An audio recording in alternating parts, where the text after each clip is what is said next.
لن تنالوا البر حتى تنفقوا مما تحبون وما تنفقوا من شيء فإن الله به عليم. كل الطعام كان حلا لبني إسرائيل إلا ما حرم إسرائيل على نفسه من قبل أن تنزل التوراة. قل فأتوا بالتوراة فاتلوها إن كنتم صادقين فمن افترى على الله الكذب من بعد ذلك فأولئك هم الظالمون. قل صدق الله فاتبعوا ملة إبراهيم حنيفا وما كان من المشركين. إن أول بيت وضع للناس للذي ببكة مباركا وهدى للعالمين فيه آيات بينات مقام إبراهيم ومن دخله كان آمنا ولله على الناس حج البيت من استطاع إليه سبيلا ومن كفر فإن الله غني عن العالمين. قل يا أهل الكتاب لم تكفرون بآيات الله والله شهيد على ما تعملون. قل يا أهل الكتاب لم تصدون عن سبيل الله من آمن تبغونها عوجا وأنتم شهداء وما الله بغافل عما تعملون. يا أيها الذين آمنوا إن تطيعوا فريقا من الذين أوتوا الكتاب يردوكم بعد إيمانكم كافرين وكيف تكفرون وأنتم تتلى عليكم آيات الله وفيكم رسوله ومن يعتصم بالله فقد هدي إلى صراط مستقيم. يا أيها الذين آمنوا اتقوا الله حق تقاته ولا تموتن إلا وأنتم مسلمون واعتصموا بحبل الله جميعا ولا تفرقوا واذكروا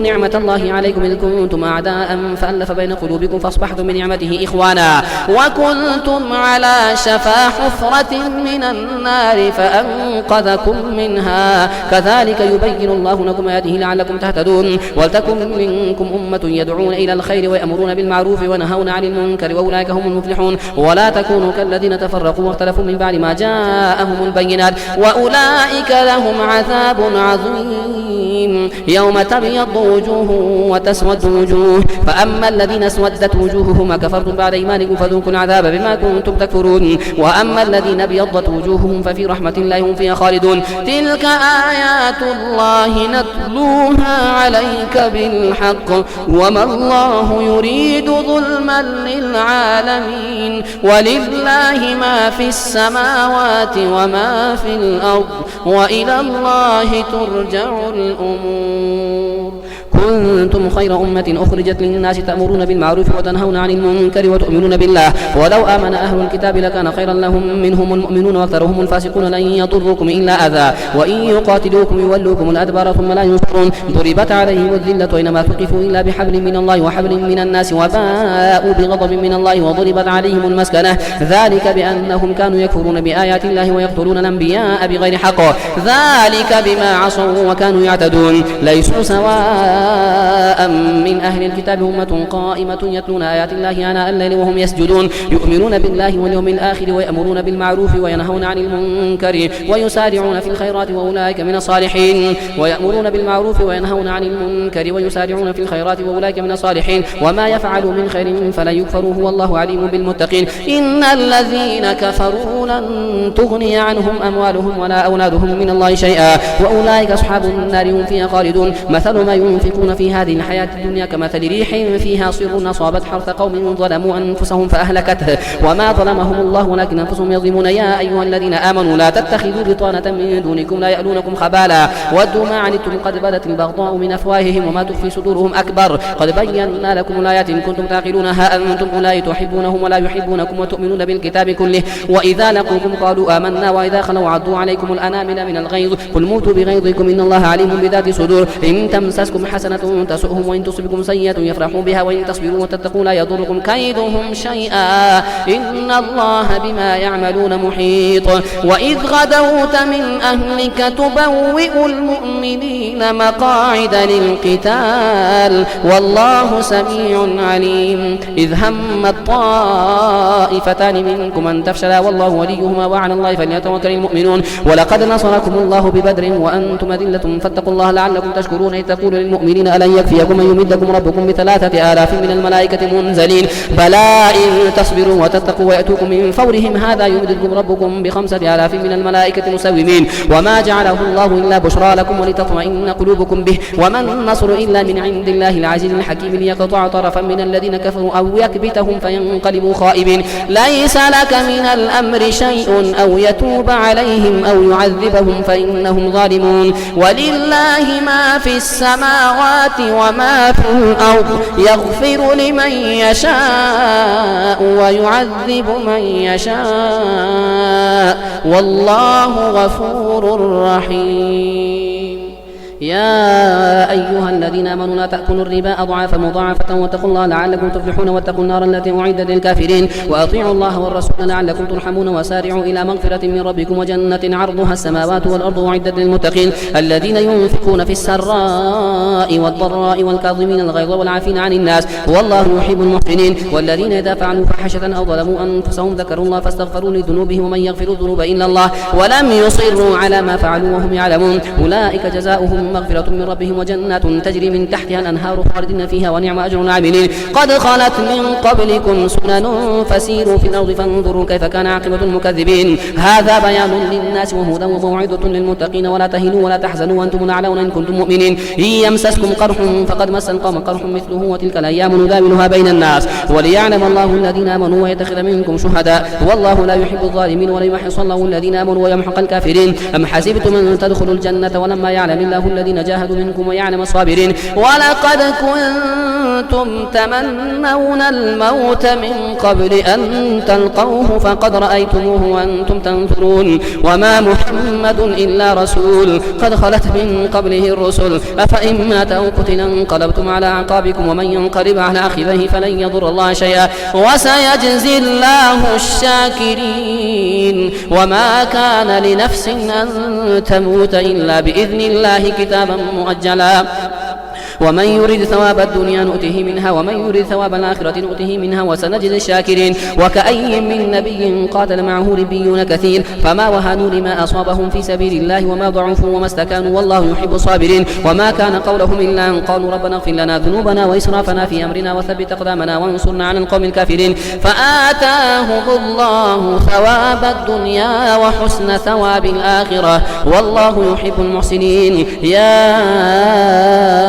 أيها الذين آمنوا إن تطيعوا الذين كفروا يردوكم على أعقابكم فتنقلبوا خاسرين بل الله مولاكم وهو خير الناصرين سنلقي في قلوب الذين كفروا الرعب بما أشركوا بالله ما لم ينزل به سلطانا ومأواهم النار وبئس مثوى الظالمين ولقد صدقكم الله وعده إذ تحوصونهم بإذنه حتى إذا فشلتم وتنازعتم في الأمر وعصيتم من بعد ما أراكم ما تحبون منكم من يريد الدنيا ومنكم من يريد الآخرة ثم صرفكم عنهم ليبتليكم ولقد عفا عنكم والله ذو فضل على المؤمنين إذ تصعدون ولا تلوون على أحد والرسول يدعوكم في إخراجكم فأثابكم غما بغم لكي لا تحزنوا على ما فاتكم ولا ما أصابكم والله خبير ما تعملون ثم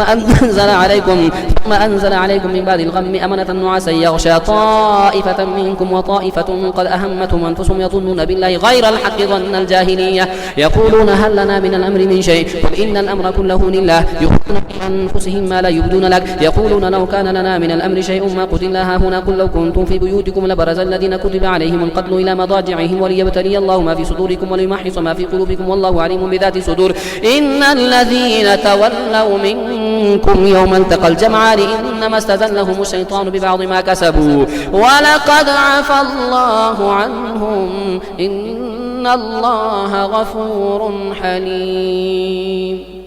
يا أيها الذين آمنوا لا تكونوا كالذين كفروا وقالوا لإخوانهم إذا ضربوا في الأرض أو كانوا غزا لو كانوا عندنا ما ماتوا وما قتلوا ليجعل الله ذلك حسرة في قلوبهم والله يحيي ويميت والله بما تعملون بصير ولئن قتلتم في سبيل الله ومتم لمغفرة من الله ورحمة خير مما يجمعون ولئن متم أو قتلتم لإلى الله تحشرون فبما رحمة من الله لنت لهم ولو كنت فظا غليظ القلب لانفضوا من حولك فاعف عنهم واستغفر لهم وشاورهم في الأمر فإذا عزمت فتوكل على الله إن الله يحب المتوكلين إن ينصركم الله فلا غالب لكم وإن يخذلكم فمن ذا الذي ينصركم من بعده وعلى الله فليتوكل المؤمنون وما كان لنبي أن يغل ومن يغل يأتي بما غل يوم القيامة ثم توفى كل نفس ما كسبت وهم لا يظلمون أفمن اتبع رضوان الله كمن باء بسخط من الله ومأواه جهنم وبئس المصير هم درجات عند الله والله بصير بما يعملون لقد من الله على المؤمنين إذ بعث فيهم رسولا من أنفسهم يتلو عليهم آياته ويزكيهم ويعلمهم الكتاب والحكمة وإن كانوا من قبل لفي ضلال مبين أولما أصابتكم مصيبة قد أصبتم مثليها قلتم أن هذا قل هو من عند أنفسكم إن الله على كل شيء قدير وما أصابكم يوم التقى التقى الجمعان فبإذن الله وليعلم المؤمنين وليعلم الذين نافقوا. وقيل لهم تعالوا قاتلوا في سبيل الله أو ادفعوا قالوا لو نعلم قتالا لاتبعناكم هم للكفر يومئذ أقرب منهم للإيمان يقولون بأفواههم ما ليس في قلوبهم والله أعلم بما يكتمون. الذين قالوا لإخوانهم وقعدوا لو أطاعونا ما قتلوا قل فادرءوا عن أنفسكم الموت إن كنتم صادقين ولا تحسبن الذين قتلوا في سبيل الله أمواتا بل أحياء عند ربهم يرزقون فرحين بما آتاهم الله من فضله ويستبشرون بالذين لم يلحقوا بهم من خلفهم ألا خوف عليهم ولا هم يحزنون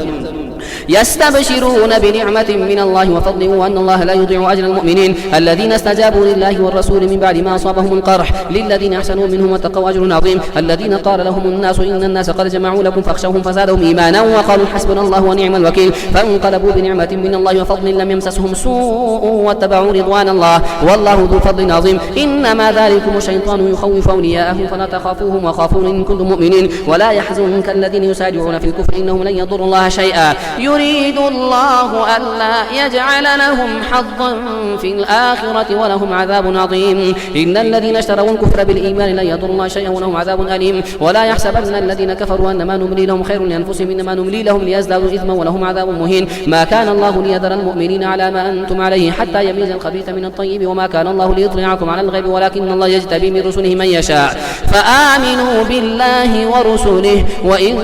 تؤمنوا وتتقوا فلكم أجر عظيم. ولا يحسبن الذين يبخلون بما آتاهم الله من فضله هو خيرا لهم بل هو شر لهم سيطوقون ما بخلوا به يوم القيامة ولله ميراث السماوات والأرض والله بما تعملون خبير.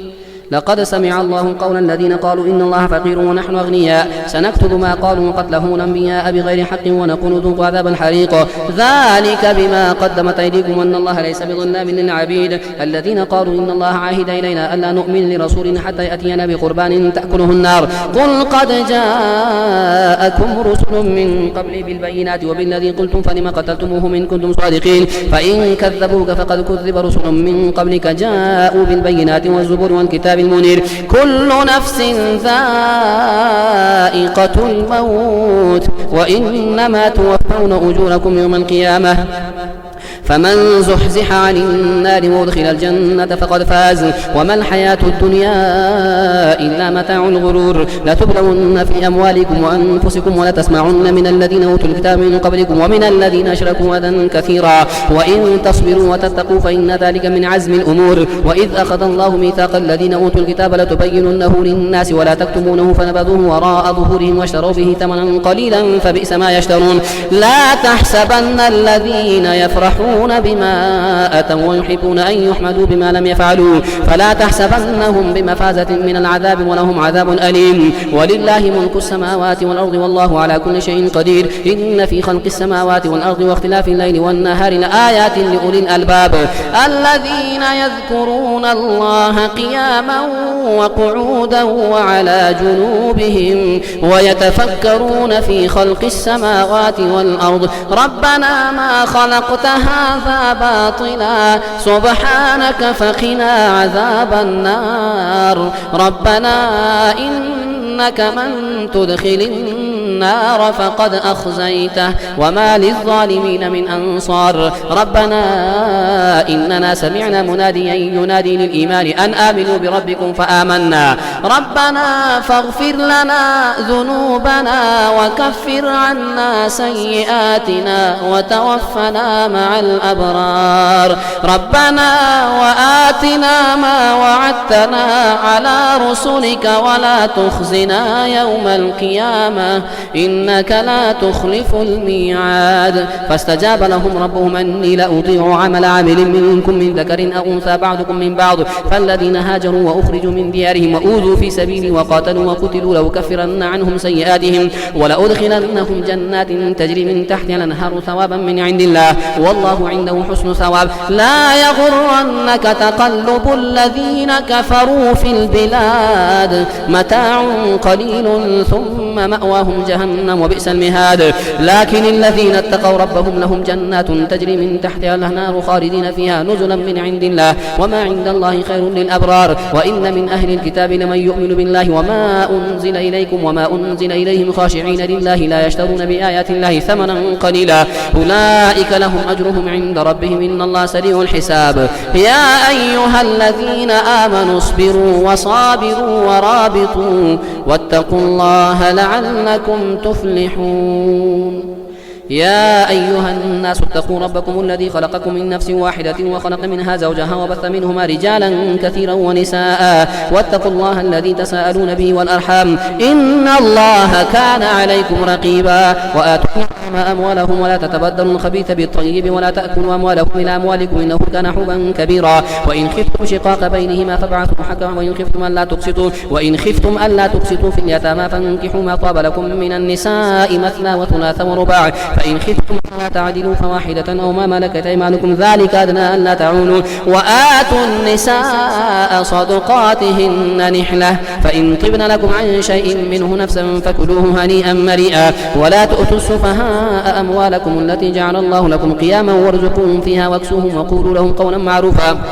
وابتلوا اليتامى حتى إذا بلغوا النكاح فإن آنستم منهم رشدا فادفعوا إليهم أموالهم ولا تأكلوها إسرافا وبدارا أن يكبروا. ومن كان غنيا فليستعفف ومن كان فقيرا فليأكل بالمعروف. فإذا دفعتم إليهم أموالهم فأشهدوا عليهم وكفى بالله حسيبا. للرجال نصيب مما ترك الوالدان والأقربون وللنساء نصيب مما ترك الوالدان والأقربون مما قل منه أو كثر نصيبا مفروضا. وإذا حضر القسمة أولو القربى واليتامى والمساكين فارزقوهم منه وقولوا لهم قولا معروفا. وليخشى الذين لو تركوا من خلفهم ذرية ضعافا خافوا عليه فليتقوا الله وليقولوا قولا سديدا. إن الذين يأكلون أموال اليتامى ظلما إنما يأكلون في بطونهم نارا وسيصلون سعيرا.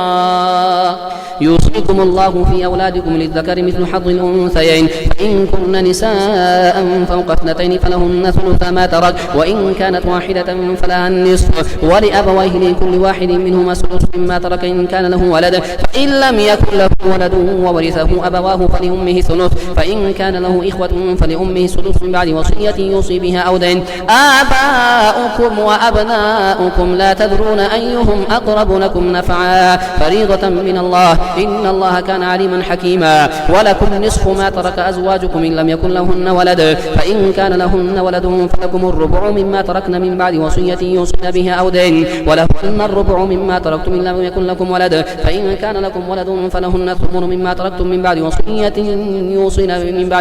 يوصين بها أو دين ولهن الربع مما تركتم إن لم يكن لكم ولد فإن كان لكم ولد فلهن الثمن ما تركتم من بعد وصية توصون بها أو دين. وإن كان رجل يورث كلالة أو امرأة وله أخ أو أخت فلكل واحد منهما السدس فإن كانوا أكثر من ذلك فهم شركاء في الثلث من بعد وصية يوصى بها أو دين غير مضار وصية من الله والله عليم حليم. تلك حدود الله ومن يطع الله ورسوله يدخله جنات تجري من تحتها الأنهار خالدين فيها وذلك الفوز العظيم. ومن يعص الله ورسوله ويتعد حدوده يدخله نارا خالدا فيها وله عذاب مهين. واللاتي يأتين الفاحشة من نسائكم فاستشهدوا عليهن 4 منكم فإن شهدوا فامسكوهن في البيوت حتى يتوفاهن الموت ويجعل الله لهن سبيلا. واللذان يأتيانها منكم فآذوهما فإن تابا واصلحا فأعرضوا عنهما إن الله كان توابا رحيما. إنما التوبة على الله للذين يعملون السوء بجهالة ثم يتوبون من قريب فأولئك يتوب الله عليهم وكان الله عليما حكيما. وليست التوبة للذين يعملون سيئات حتى إذا حضر أحدهم الموت قال إني تبت الآن وللذين يموتون وهم كفار أولئك اعتدنا لهم عذابا أليما. يا أيها الذين آمنوا لا يحل لكم أن ترثوا النساء كرها ولا تعدلوهن لتذهبوا ببعض ما آتيتموهن إلا أن يأتين بفاحشة مبينة وعاشروهن بالمعروف فإن كرهتموهن فعسى أن تكرهوا شيئا ويجعل الله فيه خيرا كثيرا. وإن أردتم استبدال زوج مكان زوج وآتيتم إحداهن قنطارا فلا تأخذوا منه شيئا أتأخذونه بهتانا وإثما مبينا. وكيف تأخذونه وقد أفضى بعضكم إلى بعض وأخذن منكم ميثاقا غليظا ولا تنكحوا ما نكح آباؤكم من النساء إلا ما قد سلف إنه كان فاحشة ومقتا وساء سبيلا. حرمت عليكم أمهاتكم وبناتكم وأخواتكم وعماتكم وخالاتكم وبنات الأخ وبنات الأخت وأمهاتكم اللاتي أرضعنكم وأخواتكم من الرضاعة وأمهات نسائكم وربائبكم اللاتي في حجوركم من نسائكم اللاتي دخلتم بهن فإن لم تكونوا دخلتم بهن فلا جناح عليكم وحلائل أبنائكم الذين من أصلابكم وأن تجمعوا بين الأختين إلا ما قد سلف إن الله كان غفورا رحيما. والمحصنات من النساء إلا ما ملكت أيمانكم كتاب الله عليكم وأحل لكم ما وراء ذلكم أن تبتغوا بأموالكم محصنين غير مسافحين فما استمتعتم به منهن فآتوهن أجورهن فريضة ولا جناح عليكم فيما تراضيتم من بعد الفريضة إن الله كان عليما